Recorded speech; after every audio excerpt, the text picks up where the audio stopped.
Hello and welcome to Value Chain TV News Update. I am S.A. Ufoma with the news. And on the news update, the federal government has urged Nigerians to stop the illegal payment of ransom to kidnappers and bandits. Minister of Defense Muhammadu Badaru stated this after a briefing of the Federal Executive Council in Abuja, noting that the payment would only embolden the corporates to demand more, thereby jeopardizing public safety.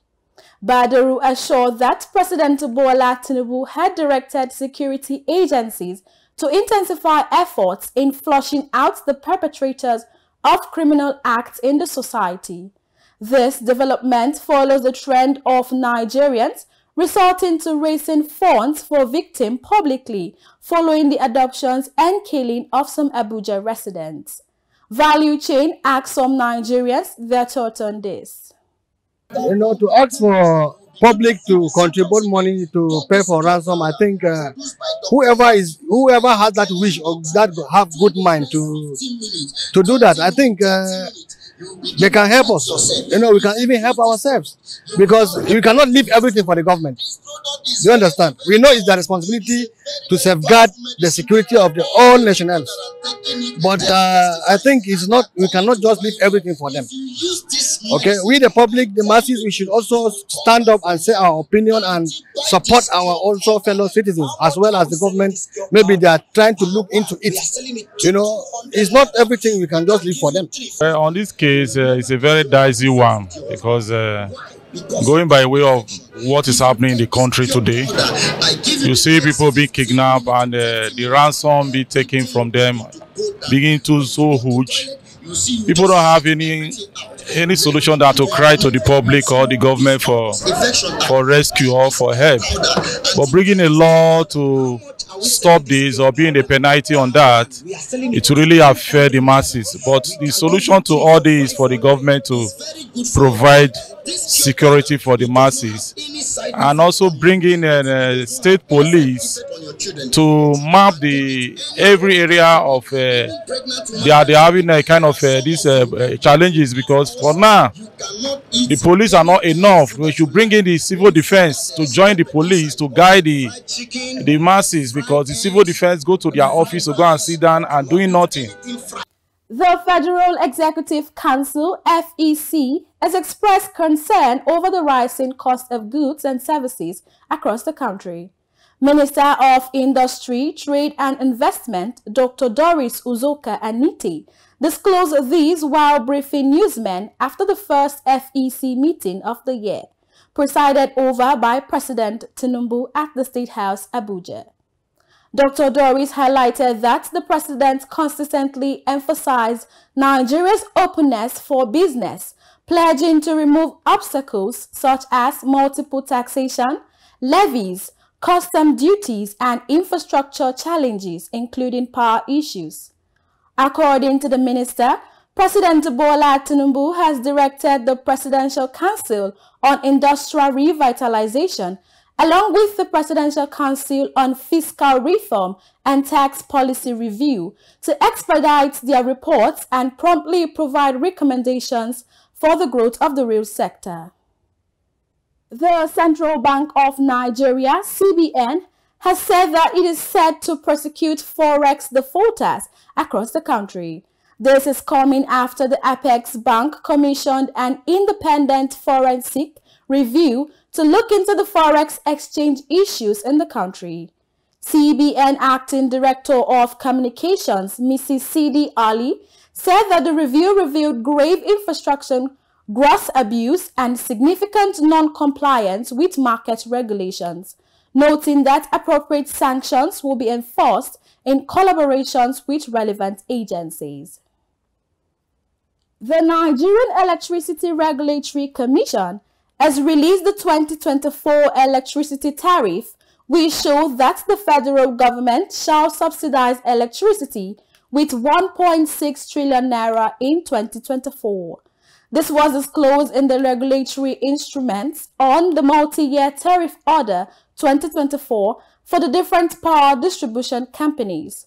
It said the order was expected to take effect from January 1st, 2024 and shall cease to be effective on the issuance of a new tariff review order by NERC for each DisCo. The Nigerian Communications Commission, NCC, has said that MTN and Globalcom have reached an agreement to resolve the interconnect debt issue over which MTN was to disconnect the Globalcom. Recall that Value Chain TV had earlier reported that Globalcom users were anticipated to face restrictions in making calls to MTN users. This came as the 10-day pre-disconnection notice issued by the Commission has finally lapsed. With the new development, MTN will no longer disconnect Globalcom as earlier scheduled. The Commission, however, noted that the disconnection is only put on hold for 21 days starting from January 17, 2024. Within this period, the debt issue is expected to have been completely resolved. Industry experts have observed that the proposed asset sales from international oil companies to local operators will scrutinize President Bola Tinubu's role as the Minister of Petroleum, testing his commitment to enhancing the Nigeria's oil and gas industry for investment. Chet Moses completes the report. British energy giant Shell announced that it had agreed to sell its Nigerian onshore oil and gas subsidiary, the Shell Petroleum Development Company of Nigeria Limited, to a consortium of 5 companies known as Renaissance for a total of $2.4 billion. The consortium is made up of 4 local operators: ND Western, Aradel Energy, First E&P, and Walter Smith, and an international firm, Petrolin. Seplat Energy has been waiting for regulatory approval for its purchase of Exxon's Mobil onshore assets for $1.3 billion since February 2022. Oando recently secured an $800 million loan for the purchase of 100% of the shares of Nigerian Ajib Oil Company Limited. Experts said the swift approval of Tinubu, while ensuring due process and transparency, is crucial to attracting new investment and boosting local participation. The African Energy Chamber, AEC, urged the federal government to take a fast-tracked approach to approving Shell's asset sale, saying delaying the transaction will only impact the growth of the industry. For Value Chain TV, Chet Moses reporting.